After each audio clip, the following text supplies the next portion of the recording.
حضرت سیدنا فضیل بن عیاض رضی اللہ تعالی عنہ اپنے ایک شاگرد کی نزاع کے وقت تشریف لائے اور اس کے پاس بیٹھ کر سورہ یاسین شریف پڑھنے لگے تو اس شاگرد نے کہا سورہ یاسین پڑھنا بند کر دو۔ پھر آپ رحمت اللہ تعالی علیہ نے اسے کلمہ شریف کی تلقین فرمائی۔ وہ بولا میں ہرگز یہ کلمہ نہیں پڑھوں گا، میں اس سے بیزار ہوں۔ بس انہی الفاظ پر اس کی موت واقع ہو گئی۔ حضرت سیدنا فضیل رضی اللہ تعالیٰ عنہ کو اپنے شاگرد کے برے خاتمے کا سخت صدمہ ہوا۔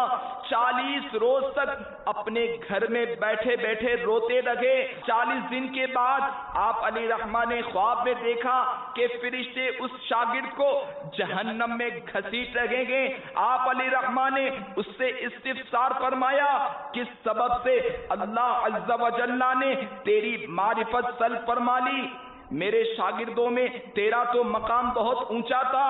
اس نے جواب دیا 3 عیوب کے سبب۔ نمبر 1 چغلی، کہ میں اپنے ساتھیوں کو کچھ بتاتا تھا اور آپ کو کچھ اور۔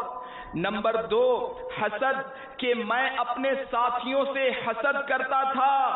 نمبر 3 شراب نوشی، کہ ایک بیماری سے شفا پانے کی غرض سے طبیب کے مشورے پر ہر سال شراب کا 1 گلاس پیتا تھا۔ میٹھے میٹھے اسلامی بھائیوں، خوف خدا سے لرز اٹھیے اور گھبرا کر اپنے معبود برحق کو راضی کرنے کے لیے اس کی بارگاہ بے کس پناہ میں جھک جائیے۔ چغلی، حسد اور شراب نوشی کے سبب ولی کامل کا شاگرد کفریہ کلمات بول کر مرا۔ نہ جانے ہمارا کیا بنے گا۔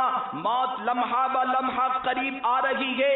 قبر کی منزل جانب برابر آگے کوچ جاری ہے۔ تصور کیجئے ہم گویا بڑی احتیاط کے ساتھ ایمان کو بحفاظت سینے سے چمٹائے ہوئے ہیں۔ ایک طرف نفس امارہ ایمان پر جھپٹ رہا ہے تو دوسری طرف شیطان پینترے بدل بدل کر وار کر رہا ہے۔ تیسری طرف بد مذہب ایمان پر کمن ڈالنے میں مصروف ہیں تو چوتھی طرف سے دنیا کی بے جا محبت ایمان کے در پہ ہے۔ یعنی یوں سمجھیے کہ کوئی ہاتھ مڑوڑ رہا ہے، کوئی ٹانگ کھینچ رہا ہے، کوئی مکے رسید کر رہا ہے، کوئی لاتے اچھال لگا گے، ہر ایک پورا زور لگا رہا ہے کہ کسی طرح ہم سے ایمان چھین لے۔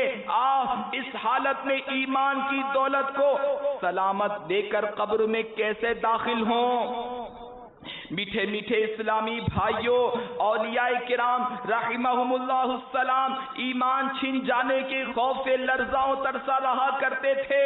چنانچہ حضرت سیدنا یوسف بن اسباط رحمت اللہ تعالی علیہ فرماتے ہیں میں ایک دفعہ حضرت سیدنا سفیان ثوری علیہ رحمت اللہ القوی کے پاس حاضر ہوا۔